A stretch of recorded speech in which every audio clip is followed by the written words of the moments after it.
22 मार्च का दिन अंतर्राष्ट्रीय जल दिवस के रूप में मनाया जाता है।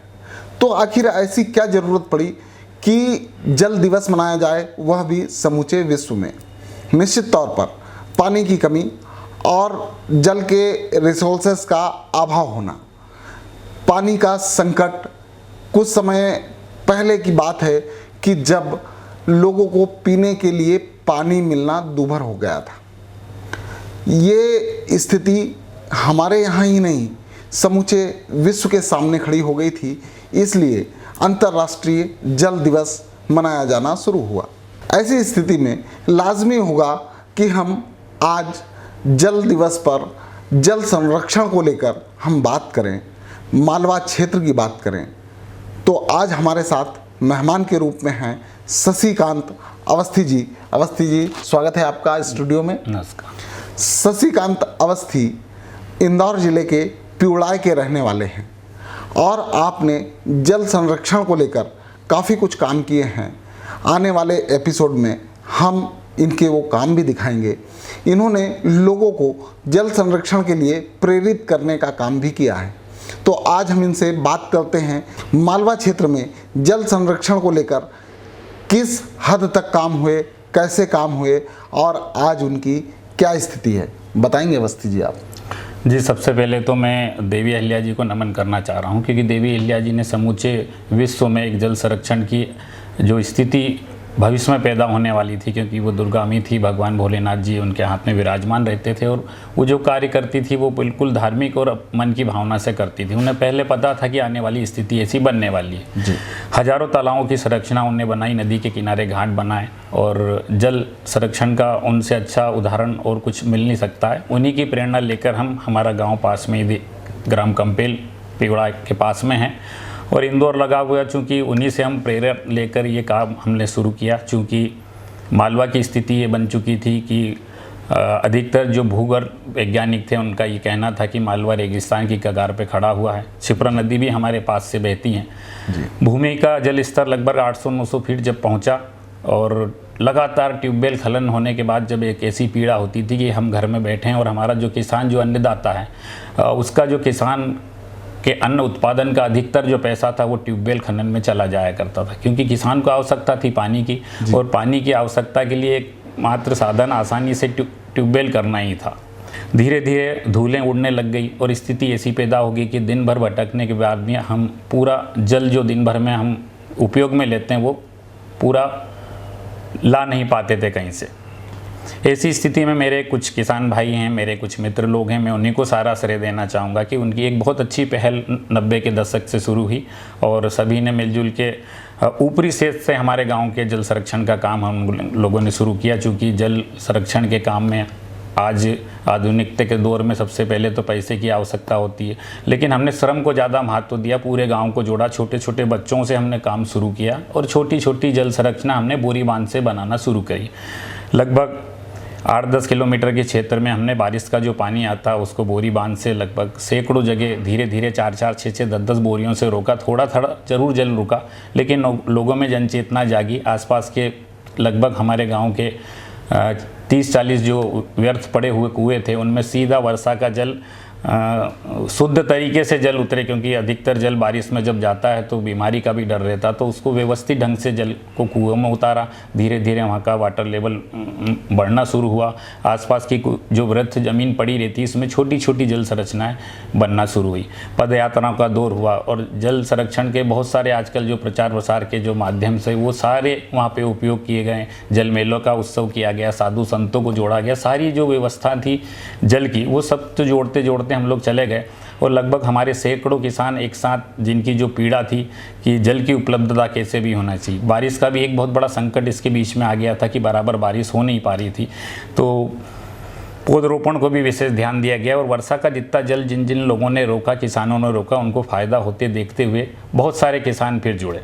लगभग 30 साल की जो मेहनत थी वो आज रंग ला रही है और लगभग हमारे गाँव के आसपास 30-40 किलोमीटर के क्षेत्र में 1000 जल संरचना किसानों ने जो बना रखी है, उसमें आज बारिश का भी जल रुका हुआ है। जल दिवस के इस उपलक्ष्य में मैं चाहूँगा कि हमारी आवश्यकता की पूर्ति तो हम पूरी कर लेते हैं, लेकिन जलचर प्राणी जो हैं, पशु पक्षी हैं, उनको भी पूरा जल मिलना चाहिए। चाहे अब बाटल में अगर 10 बूंद भी पानी की बची हो और किसी आप पात्र में रख देते हैं तो वो चिड़ियों के कंठ के प्यास की भी वो साधन बन जाती। तो एक एक बूंद जल की आप रोकना सीखें, ताकि वो जितना जल रुकेगा उतना फ़ायदा होगा। धीरे धीरे तालाबों का दौर शुरू हुआ। सेमलिया रायमल से मेरे लक्ष्मी नारायण जानकी हैं, महेश जमगे जी हैं, विष्णु जी कामदार हैं, दिलीप सिंह जी तोमर हैं। इन्होंने आज की तारीख में 8-8, 10-10 एकड़ के तालाब बना रखे हैं, जिसमें बारिश का जो जल है वो बरसात तक भी रुकता है। अब किसान संपन्न हुआ है और मालवा की जो कहावत थी, डग डग रोटी पग पग मीर, मालो माटी गहन गंभीर, वो चरितार्थ होती हुई नज़र आ रही है। जल संरक्षण का ये दौर चलता रहा। धीरे धीरे वर्षा भी अच्छी हुई, लोगों में बहुत अच्छी प्रेरणा जागी कि वो पौधे भी लगाने लगे हैं, तो वो पौधे बड़े भी हुए हैं और वर्षा भी अच्छी होने लग गई। और इस बीच माँ नर्मदा की भी बहुत बड़ी कृपा हम लोगों पर हुई है कि क्षिप्रा नदी में माँ नर्मदा आके मिली हैं और उससे पूरा मालवा धीरे धीरे हरा भरा हो रहा है। आपने क्षिप्रा नदी का जिक्र किया। क्षिप्रा नदी में पानी को लेकर ऐसा माना जाता है कि क्षिप्रा नदी में पानी रुकता नहीं, तमाम सारे डैम बन गए, सब कुछ हो गया, नर्मदा का पानी आ गया, लेकिन क्षिप्रा नदी के गहरीकरण को लेकर अभी भी मुहिम चलाई गई थी। क्षिप्रा नदी में पानी होने के बावजूद इसे प्रदूषित होने का मामला बहुत ज़्यादा तेज़ी से उठा, सिंहस्थ के साधु संतों ने भी उठाया। क्या कहना चाहेंगे आप? मैं तो सिर्फ एक ही चीज़ कहना चाह रहा हूँ कि जैसा अपना घर है, जैसा मेरा आंगन है, ऐसा घर आंगन में जब तक लोगों की सोच और प्रवृत्ति, जैसे अभी पूरा भारत स्वच्छ भारत की एक जो मुहिम चली और हर आदमी के मन में ये आई कि जो भी डस्टबिन में जो छोटा सा भी कचरा हो डस्टबिन में जाएगा, और लगातार हर शहर, इंदौर का भी नाम रोशन पूरे विश्व में हुआ, लगातार स्वच्छता की दौड़ में हर शहर आगे आ रहा है।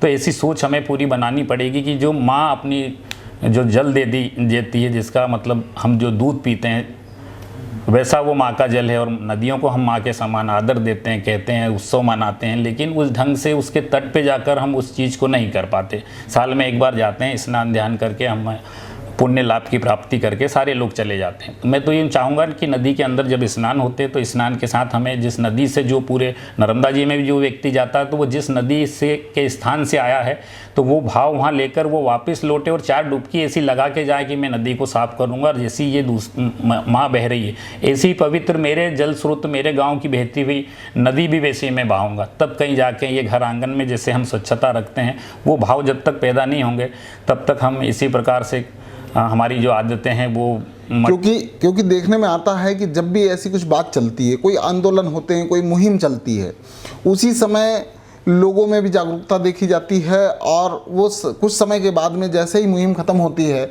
फिर लोग अपनी दैनिक दुनिया में मस्त हो जाते हैं। जल संरक्षण को लेकर चूँकि जल दिवस मनाया जा रहा है, इस समय सब लोग फिर जल संरक्षण की बात करने लगे हैं, लेकिन क्या ये ज़रूरी है कि साल के 365 दिन में सिर्फ एक दिन जल संरक्षण की कस्में खाई जाएं, या एक दिन ही को माना जाए कि ये जल संरक्षण का दिवस है, जल दिवस है, तो हम इस दिन काम कर लें और बाकी के 364 दिन उस पर विशेष ध्यान ना देना?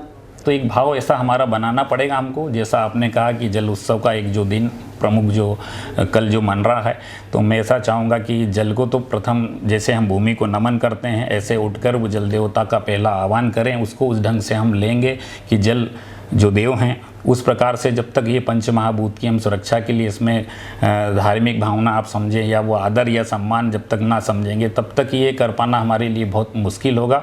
और ये आदत में हमारे लाने होगी कि जल के स्रोत हमारे पास ज़रूर ज़्यादा है, लेकिन ज़्यादा जल रहने के बाद भी वो हमारे पास बचा रही है, हमें भाव जगाने हों। अगर बात देवास ज़िले की जाए तो जल संरक्षण को लेकर आपने देखा होगा कि 2006-2007 के दौरान, 2006, 7 और 8 के दौरान जल संरक्षण को लेकर काफ़ी कुछ शासकीय योजनाओं के काम हुए। बलराम तालाब योजना आई, लेकिन उस समय जिस गति से काम हुए, अगर उसी गति से लगातार होते रहते तो संभवतः आज जो समस्या थोड़ी बहुत देखने को मिल रही है समस्या नहीं होती। लेकिन ये काम एक समय पर चलते हैं और रुक जाते हैं। देखिए, इसमें एक चीज़ मैंने जहाँ तक देखी, मैं भी बहुत सारी जगह यहाँ पर आया हूँ, बहुत से मित्रों से मैं भी मिला हूँ, यहाँ पर आपके जो कार्यक्रम होते हैं उसमें भी मैं शामिल पूरा हुआ हूँ, और जहाँ जहाँ बहुत अच्छे काम हुए वहाँ से मैंने प्रेरणा भी ली है और मैं प्रेरणा स्रोत वो मानता भी हूँ। तो कुल मिला के मैंने ये देखा है कि योजनाएं जब चलानी पड़ती है जब किसी चीज़ की गंभीर स्थिति बन जाए, क्योंकि लोग जागृत वैसा हो नहीं पाता, और हर व्यक्ति ने ये मान लिया था, क्योंकि हमने बात वहीं से शुरू करी थी कि 800 या 900 फीट तक हम धीरे धीरे 200 250 से लेके 800 तक पहुंच गए। क्षिप्रा नदी के किनारे सूखने का मैं प्रमुख कारण यही मानता हूं कि लाखों की तादाद में उनकी जो नस है उसमें से वो जो माँ का दूध है, अमृत कलश, वो निकाल के हमने इतना ज़्यादा निकाल लिया है कि बस बटन दबाई और उपलब्धता हमारी मिल गई। आदमी फिर मेहनत भी कम करना चाह रहा है कि बटन दबाने से आसानी से जल मिल जाता, तो कुओं में भी बहुत मेहनत लगती, तालाबों में भी बहुत मेहनत लगती है। फिर धीरे धीरे लोगों को लगा कि ये तो पूरी योजनाएं बन जाती हैं, कैसे भी हमको ये मिल जाएगी।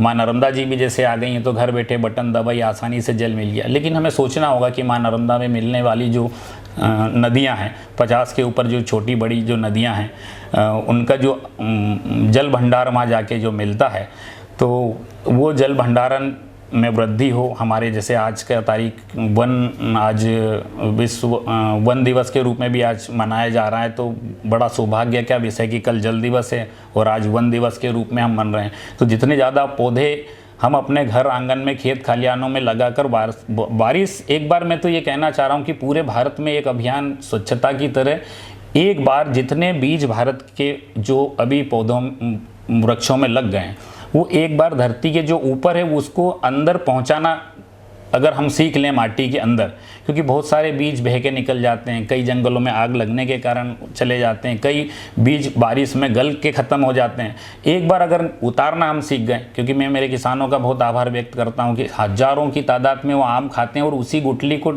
स्वाद के बाद में लगाते हैं कि ये बहुत अच्छा आम है, इसकी बहुत अच्छे पेड़ बनेंगे। तो हमारा अपना एक बार करके हम देखें, बहुत अच्छी चीज़ चलेगी तो अपने आप ही शासन है, प्रशासन है, ऊपर भी उसका प्रचार प्रसार होगा। जैसे इंदौर में स्वच्छ भारत में बार बार स्थान वो प्राप्त इसीलिए कर पा रहा है कि वो हर व्यक्ति वहाँ से जुड़ा है और वो हर व्यक्ति ये चाहता है कि हमारा नाम हमेशा होना चाहिए। तो जन भागीदारी अच्छी होगी तो अच्छी योजना भी आएंगी। तो ये थे हमारे साथ शशिकांत अवस्थी जी, जिन्होंने बताया कि जल संरक्षण के लिए ज़रूरी है कि जन भागीदारी से आम लोग, आम जनता भी इस दिशा में प्रयास करे। सिर्फ सरकार पर या योजनाओं पर निर्भर न रहकर हर व्यक्ति को जल संरक्षण के बारे में सोचना चाहिए, विचार करना चाहिए और इस दिशा में काम करना चाहिए। तभी डग डग रोटी पक पक नीर वाली जो कहावत है चरितार्थ हो सकेगी। बहुत बहुत धन्यवाद आपका।